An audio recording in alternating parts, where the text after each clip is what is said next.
नमस्कार. माइंडस्टिक्स फाउंडेशन ट्रस्टच्या या सादरीकरणात आपलं स्वागत आहे. काही प्रश्न दिसायला अगदी सोपे वाटतात, पण त्यांची उत्तरं आपलं डोकं चक्रावून टाकतात. आज आपण इलेक्ट्रॉनिक्सच्या दुनियेतलं असंच एक कोडं उलगडणार आहोत, ज्याचं उत्तर आपल्या नेहमीच्या विचारांना नक्कीच कलाटणी देईल. चला, एक विचार करूया. आपल्याकडे 2 बल्ब आहेत.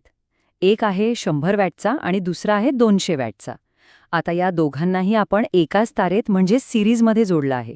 तर मग सांगा, कोणता बल्ब जास्त प्रकाश देईल? साहजिक आहे 200 वॅटचाच, नाही का? पण थांबा, खरंच असं आहे का? या कोड्याचं उत्तर कदाचित आपल्याला आश्चर्याचा धक्का देऊ शकतं. बरं, या कोड्याचं उत्तर शोधायचं असेल ना, तर आपल्याला आधी त्या बल्बच्या लेबलकडे बघावं लागेल. त्यावर लिहिलेले ते आकडे, ते वॉट्स आणि व्होल्ट्स, त्यांचा नेमका अर्थ काय असतो, हे समजून घेणं महत्त्वाचं आहे. आपल्याला काय वाटतं? जास्त वॅट म्हणजे जास्त प्रकाश, सोपं आहे. पण गंमत म्हणजे हे पूर्णपणे खरं नाहीये. बल्बवर लिहिलेलं वॅटेज हे काही त्याचं कायमचं तेजस्वितेचं माप नाही. ते तर फक्त एका ठराविक व्होल्टेजवर तो किती ऊर्जा वापरेल हे सांगतं. म्हणजे सर्किट बदललं की त्याचा प्रकाशही बदलू शकतो. खरं तर या आकड्यांमधून आपल्याला बल्बचा एक असा गुणधर्म कळतो जो कधीच बदलत नाही. म्हणजे तो त्या बल्बचा एक पर्मनंट गुणधर्म आहे, सर्किट कोणतंही असो. आणि हाच गुणधर्म या कोड्याची खरी किल्ली आहे. मग काय आहे हा छुपा घटक? याला म्हणतात इलेक्ट्रिकल रेझिस्टन्स. मराठीत आपण त्याला विद्युत रोध असंही म्हणतो. आता रेझिस्टन्स म्हणजे नेमकं काय? अगदी सोपं आहे. जसं गर्दीच्या रस्त्यावर आपल्याला चालायला त्रास होतो, तसंच काहीसं विजेच्या बाबतीत होतं. तारेमधून जाताना विजेला जो अडथळा येतो ना, तोच म्हणजे रेझिस्टन्स. एक प्रकारचं विजेसाठीचं घर्षणच समजा. आता खरी गंमत बघा, जेव्हा आपण ह्या दोन्ही बल्बचा रेझिस्टन्स कॅल्क्युलेट करतो, तेव्हा एक अनपेक्षित गोष्ट समोर येते. 100 वॅटच्या बल्बचा रेझिस्टन्स आहे 650 ओहम्स आणि 200 वॅटच्या बल्बचा आहे फक्त 312.5 ओहम्स. म्हणजे बघा, ज्या बल्बचा वॅटेज कमी आहे त्याचा विजेला होणारा विरोध म्हणजे रेझिस्टन्स चक्क दुप्पट आहे. हो, हे अगदी बरोबर आहे. 100 वॉटच्या बल्बचा रेझिस्टन्स 200 वॉटच्या बल्बच्या दुप्पट आहे.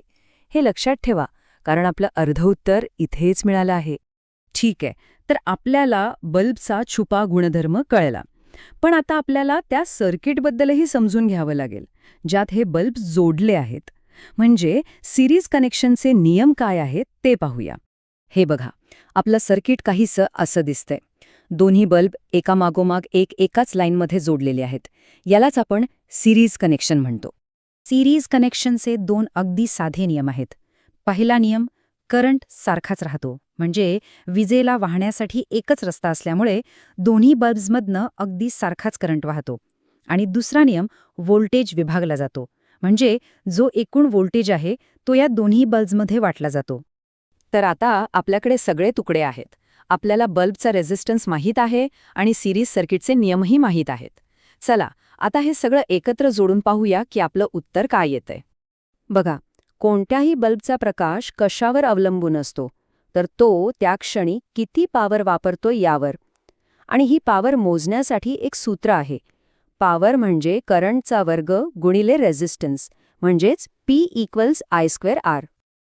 आता विचार करा, सिरीज सर्किट आहे म्हणजे दोन्ही बल्ब्समधला करंट I तर सारखाच आहे, पण रेझिस्टन्स R तो तर 100 वॉटच्या बल्बचा खूप जास्त आहे, नाही का? मग सूत्राप्रमाणे ज्याचा रेझिस्टन्स जास्त तोच जास्त पॉवर वापरेल आणि जो जास्त पॉवर वापरेल तोच तर जास्त चमकेल. आणि हेच आहे आपल्या कोड्याचं उत्तर.